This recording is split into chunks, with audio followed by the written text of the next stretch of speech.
Ladies and gentlemen, Super Bowl champion, Coach Mike McCarthy. Yeah, Coach. How are you, Coach? Ooh, enjoyed that segment. That was awesome. Okay. My goodness. Coach, all right, I'm going to put you on the spot here. And Okay. I mentioned it at the end of the last hour. Your name has not been brought up for any college job at all, okay? Now we're in the world, though, where NFL coaches think that college football is more similar to the NFL than it's ever been. And maybe, you know, with the draft class is basically just your recruiting class, and then portal is free agency. So maybe NFL guys are more likely to become college coaches because it's more of a similar operation.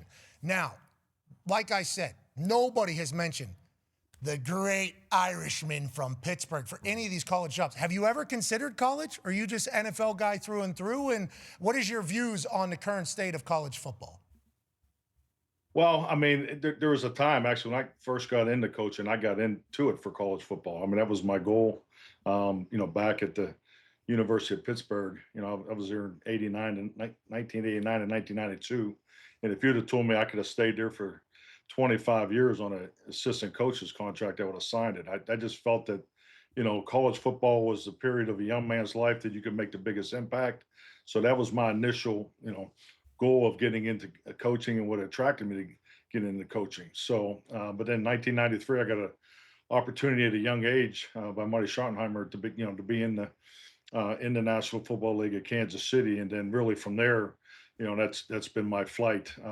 You know, professionally. So, you know, I looked at some things early in my time in the NFL, but, you know, back then, I mean, it was so hard to get in the NFL. You know, it was, you know, I can just remember the first staff that I was on. I think I was 29 years old. And, you know, I think the next oldest guy might have been, you know, in his late 30s, early 40s. So, I mean, it was such a hard league to get into, even more so at that time. So, yeah, so I've always viewed it as, you know, I'm here, you know, do everything I can to progress here, and I've been very.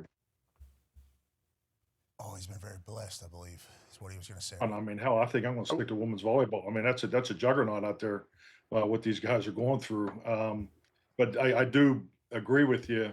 You see the parallels now, how the college landscape has gone more towards the professional with the payment of players and so forth. And I know just the friends that I have in college football, they do feel that, you know, the regularity of the college game is starting to get, you know, more and more balanced, and, you know, there is a little more clarity, but it's a tough gig, you know, and especially just seeing what's going on here the last 2 weeks with you know, with some of these buyouts. So, you know, I thought you made a lot of excellent points. Okay. Hey, I appreciate hearing that from you, legitimately. And thank you for getting us a shout out on Sunday Night Football. I mean, we're having quite a little run here. I don't know if you know about us. You get us a shout out on Sunday Night Football. Thank you. Run it. Among the interested spectators tonight, Mike McCarthy, who, of course, coached the Packers when they beat the Steelers in Super Bowl 45, coached Aaron for a long time, and a guy who grew up in Pittsburgh. He is Western PA through and through. Hell yeah. And, of course, after the run at Dallas, he's has some time on his hands now. See him on TV, Pat McAfee Show every week. Always enjoy talking ball with Mike, and he is here to take. Thank you, man. Yeah, right. That would never happen. Also, you look so cool. Kangol hat up there. I see a couple maybe concoctions in it. How was the game? And then let's dive into the game. But first, how was the suite? How was life in Pittsburgh watching a game back home? I mean, it was great. It's always great to go back home without a doubt. So to hang out with the family. But yeah, I was, you know, I was a little hesitant to go to the game. I'm so glad I did go to the game. The atmosphere was incredible. I mean, I just, you know, love that stadium through and through, and the crowd on both sides. I mean, it was spectacular. I mean, especially in the first half, and, you know, the Packers, I thought, played extremely well in the second half. But, you know, just, you know, my son Jack, we went back with me, and then I had my nephew and my two sisters there. So it was great. The hospitality was awesome, and I'm really glad I went back. It was, you know, good to see Aaron playing the black and gold, and just a lot of great conversation around certain people coming to, you know, say hello in the box. So it was a great night. Yeah, I heard your post up in a corner, pinky ring, Kangol on. Everybody's coming through saying, thanks for coming back to town. That's what I heard they were saying. I heard that's how it was going. Well earned, brother. Well earned over there in Pittsburgh. And obviously that evening showcased the worst uniforms maybe in the history of ball, those yellow ass cheeks that they had on the Pittsburgh Steelers. Had Brett Michaels obviously absolutely slaughtering it. Yep. How was the performance? Brett Michaels' performance pretty good? Crushed it.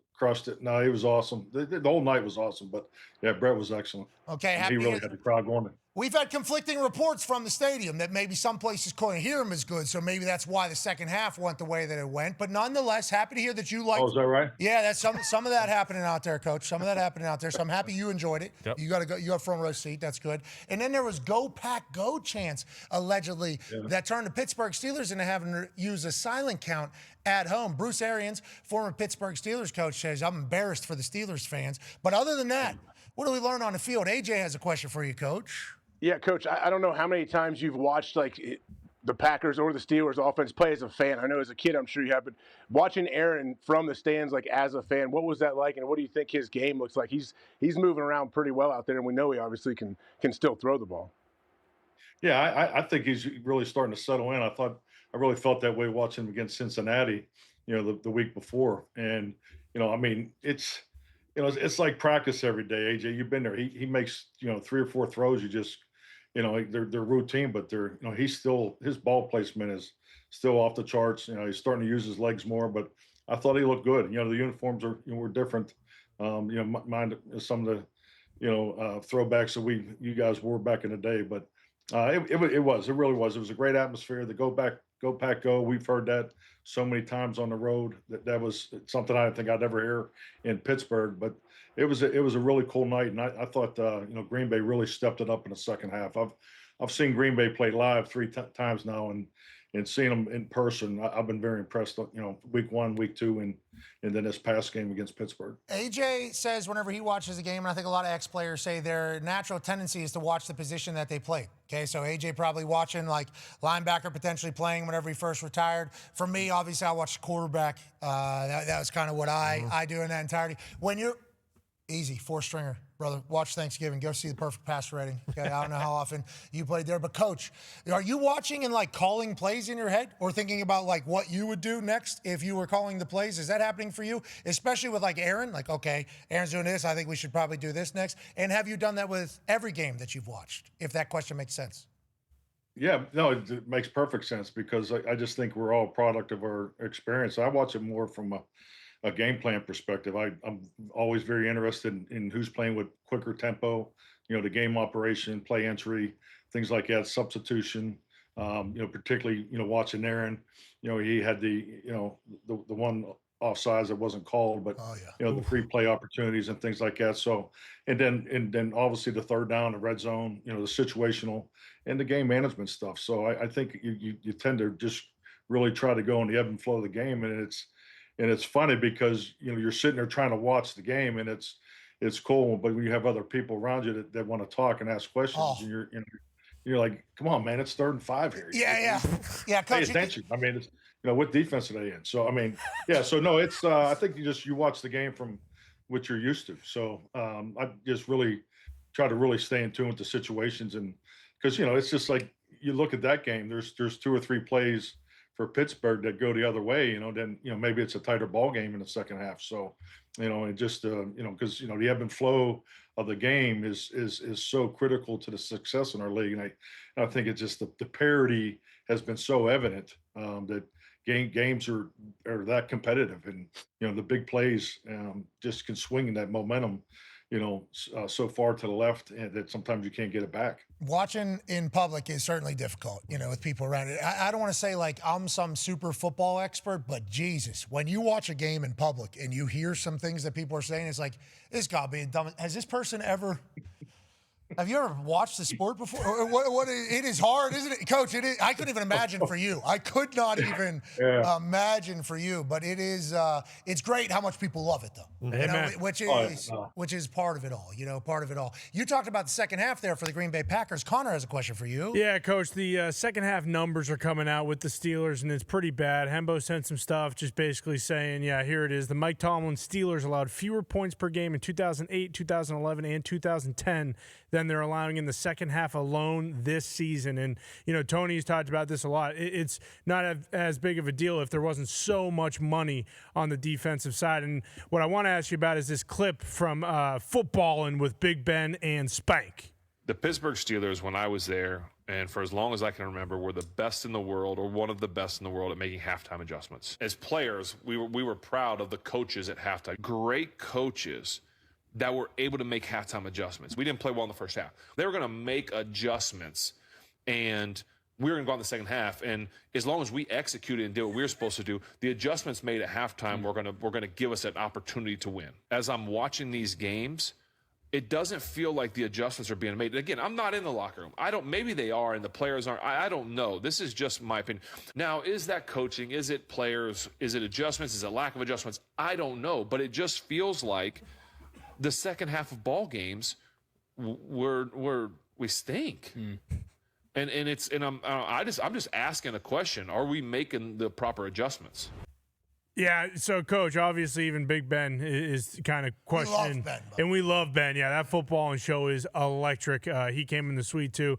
Awesome guy. And I'm a Patriots fan. I don't even give a shit about the Steelers. But when you're looking at something like that or hearing something like that, and then Tony just let me know 47% of the points they've given up have come in the fourth quarter. What the hell's going on? Because it feels like there has been, especially the past few years, where there's been issues with the offense or defense, and the halftime adjustments have been called into question. And obviously they let go of Matt Canada midseason, which was very kind of not the Steeler way, if you will. Do you see something happening with the defense when it comes to something along those lines? And what's your kind of understanding of it after being in there on Sunday night? Well, I think you've hit on a couple excellent points here. I think number one, first off, you got to love Ben's beard. It's looking sharp. Yeah, man, that was strong. But it was. I would say second half adjustments. I've never been, one to say, hey, let's get in there at halftime and get this adjust. I mean, because it's really from the coach's perspective, it's going on the whole game. I mean, if your coaches aren't, if your communication network is not, flowing through the whole course of the game, then yeah, there's something wrong there. Halftime really gives you a chance to go down and show some pictures as a group, do more group talking and things like that, and dressing kind of it's more of a reset. So I think the adjustment component is something you just got to look at, the flow of what's going on. I mean, I think when you get into games and you watch trends that continue to happen, then that's a potential issue. I think that's something that it's week 8, week 9. I look at these more as trends. I think that's why you got to really watch how you react to stats. And trust me, every head coach, every general manager, everybody, the analytics departments, the influx of information is constant. So I can promise you that they're looking at it and in the reality of they're going to clearly know what's going on inside. Was it the communication? Was there a breakdown on the adjustments that only the players know? Because sometimes, and AJ attested this, that things are said and it's not clear during the course of the game, and sometimes you don't get that ironed out to halftime or get it ironed out, unfortunately, till after the game. And that's, to me, that's really reflective of your communication network that needs to go on throughout the whole game. So yeah, I think these are things that they're definitely addressing, and we all understand that when things don't go right and there's a lot of money involved, then the criticism goes way up, and that's justified. And I think that's whether you're a coach, in a situation where that's going on at this time of year in our industry, but also with players. So that's part of the criticism, and the higher the stakes go up in the NFL, the intensity is only going to go up. I heard Peyton Manning say halftime adjustments were a lie. Okay, I've heard AJ and you say something similar. So whenever players like Ben say, we took a lot of pride in the fact that we made great halftime adjustments, is that just second half calling plays that are good as opposed to calling the same shitty plays from the first half on both sides of the ball? Is that what they're saying? I can't speak for them, but I think also the big part of play calling is too is the execution. And I think, Coach. I mean. Yeah, I mean, I always felt that, a quick good call is better than a late perfect call. And because give it to the player, like my goal as a play caller was to get it to the quarterback as fast as he can. No different if we're talking about the defense. I mean, AJ called the defenses for us in Green Bay. I mean, he's a much better communicator if he has it quickly, because every play call in today's NFL, and it's been like this for decades, there are potential adjustments, in pretty much every situation. So, I just think when you talk about the communication network, it's not just halftime. It goes on throughout the whole game. So, because you want to be clear, concise, and get it to the players so that they, because they got to communicate. The higher the communication, the higher the confidence is, and the higher the execution level will go up. Yeah, and like the Patriots, as an example, they are terrible in the first quarter of games. So if you go back and look at a lot of the games they've won, they're down either after the first 10 minutes or first quarter. Slow starter. Yeah, always. And then their defense after the first quarter, the numbers are insane. So that's why the adjustment thing feels real, but maybe not just halftime. Now, on that note, you talk about quick, good play call instead of being late. And AJ had the green dot. AJ. What? I heard Chase Daniels. Oh, yeah. I heard Chase Daniels do a play call in his helmet. What it would be like. I obviously never got to experience that. That would have been so cool to be able to have that happen before going out on the field and then trying to do something very, very difficult. But now that I know that you've been this guy, and we know you're super chatty and stuff like that, so can you just Can you walk us through, because there's no other mics anywhere. Can you walk us through what a huddle would be? I'm a huddle with you here. I want to feel like I'm in the huddle. I think I'm a part of the Green Bay. A little different. First off, it's not going to be nearly the conversation, the communication that Chase had. Okay. It would be very, very simple. It'd say, tight roll me two, Buster. Tight roll me two, Buster. Okay, any situations I should be thinking about, leader? No, that's the problem. That's the thing. When it's going in your ear, you got to say it as the coach is telling me. So I'm speaking, but I can't hear myself as I'm yelling it to the rest of the whole defense and repeating it over and over. I've seen guys freak out like that, and all of a sudden they get the speaker and it starts coming in, and they just freak out and panic and can't tell you the call. I've seen that happen. All right, can you give me one more?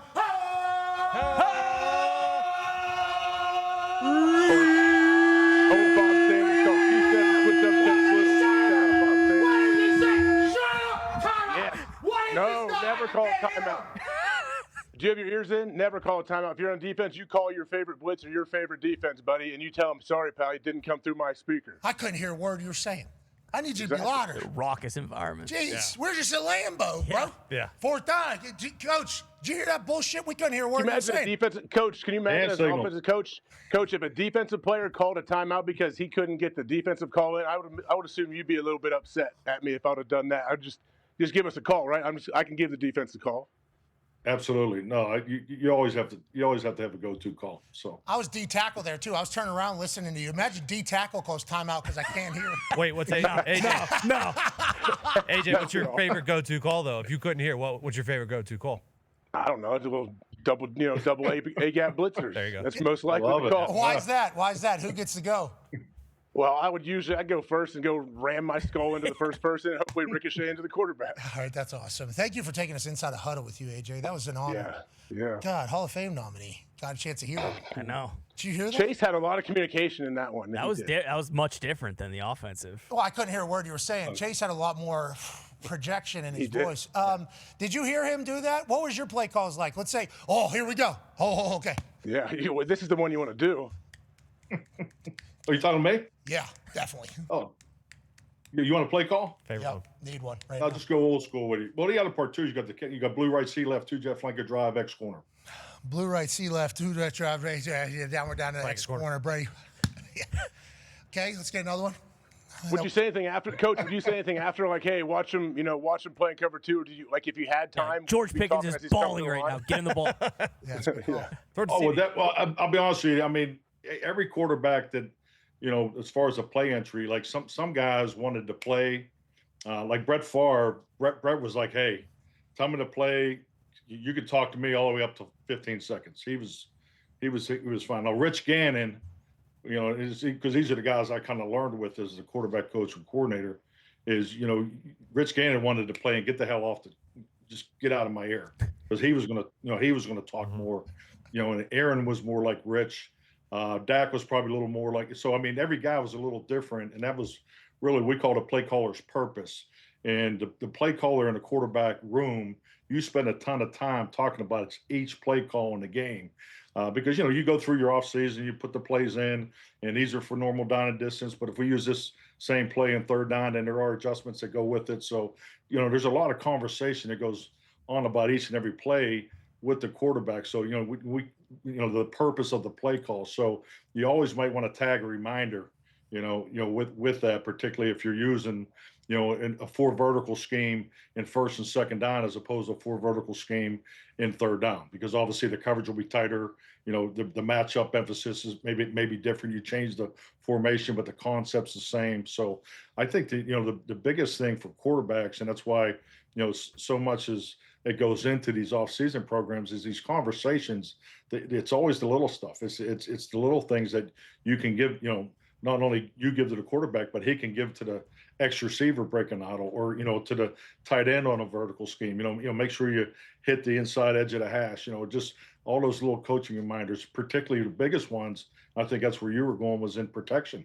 Your protection adjustments are always, that's really the starting point of getting the plate set. You set the plate, set the table, get everything ironed out, make sure you got a solid protection, because from a passing game standpoint, you feel if you got a clean pocket, then you should be able to defeat the defense. Last week, we had a slate of games where there was a bunch of blowouts. We don't really see in the NFL that often. I guess, is there a reason for this? Is this a time of year? Like, why do you think we did see so many blowouts? Well, I think, a lot of things. There's a lot of variables that go into this, but when I see stats like this, I know as a head coach, one of the not hardest things, one of the things you enjoy the most is competing with the other, NFL coaches as far as how you train your team. So, to have that many blowout games, at this point in the season, I think you got to take a look at it. Why? Just when you look at the CBAs in 2011 and in 2020, less time with players, and the youth. The NFL is a younger league now. So does that mean also the backups are younger? You look at the injury challenge that you have every single year. Are we doing a better job helping in that area as far as the training and things leading into that, to sports science? I just think there's so many factors. Now you can also say, well, it just timed up that this team was hot and that team wasn't. But I think these are things the league really needs to pay close attention to, because I think you can go down a bunch of rabbit holes here, because when you look at the success of the National Football League, the first thing is you look at the money, and the money is off the charts. It's greater than it's ever been. But I mean, is the quality of play? How are you evaluating the quality of play? So when you see things like this, I know for me personally, I go right to the training. Okay, there's so much that goes into how you train your team in the off-season program, how you train your team in training camp, how you're in season training, because all the adjustments you have to make with this injury challenge, the development of the back half of your team, because your younger players, your backup players, are you spending money on the middle class of free agency for your backup players, or you're also solely investing clearly in the young players as the backup too? So all these different components play into it, and I just think when you get there, you'll see the separation in the competitive level, and you have games like this. So I hope this is just an accident, but I think it's a bit alarming is the quality of play. We talked about September football, and I've felt September football has been, not very good. And in the last 10, 12 years, didn't really pay attention to it that much in my early years as a head coach. But I started to, trying to train differently in training camp to do certain things in September, just because I just think that's the way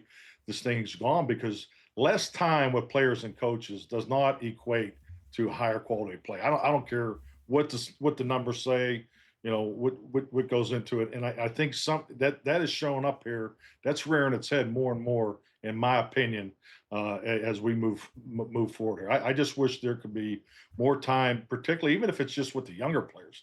And AJ, I go to our experience in Green Bay, and we had the thing called Vet Select, and the vets thought it was great that they were, getting some time off and things like that. But the other side of that was it was giving the coaching staff more time with the younger players. So these younger players are playing more and more each and every year. They're playing earlier, especially if you also, if your roster, development or your profile is that you're young all the way through, particularly even with your backups.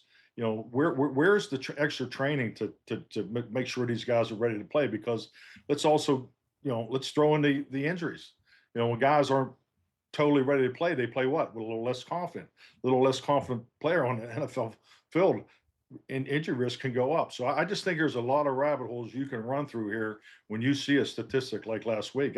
That's the first thing that hit me. I was like, wow, I mean, that's something you got to continue to talk about. First Now, time. with that being said, they're not, they're making more money than they ever have, so nothing's going to change. So thanks for giving me a chance to, just add a lip here. No, you're sticking up for coaches there. Sticking up for coaches a lot. No, absolutely. Coaches get judged. They don't have enough time with their players. Exactly, but players get drafted off of potential. And then what do coaches say? Well, potential gets your ass fired.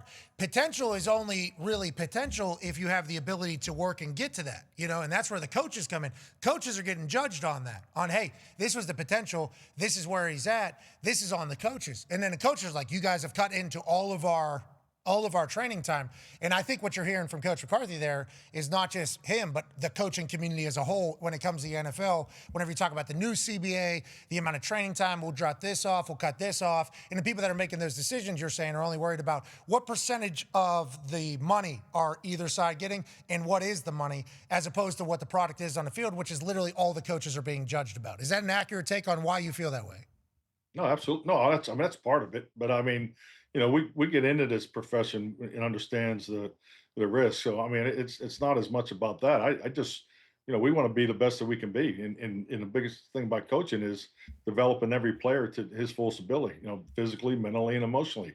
And less time with those players it doesn't help that cause. So I would just like to see more time with the players, particularly off season and frankly, more padded work. More padded work in training camp. Well, are you making a guardian for shoulder pads, and thigh pads? And I know the tailbone pad maybe disappeared. We need to bring that back too. Yeah, absolutely. Maybe bubble ball. Oh, there we go. Maybe bubble ball in the offseason. You guys will get the physicality and the reps. Players get the safety because you can put them in those things. Yeah. They can do walkthroughs. You know what I mean? Everybody could kind of get blown up in those as well. Don't you think that could be but they're not going to let more training take place, like in that kind of. No, I know. I just think the offensive line has been a disadvantage, and I don't know if I've said this on the show before.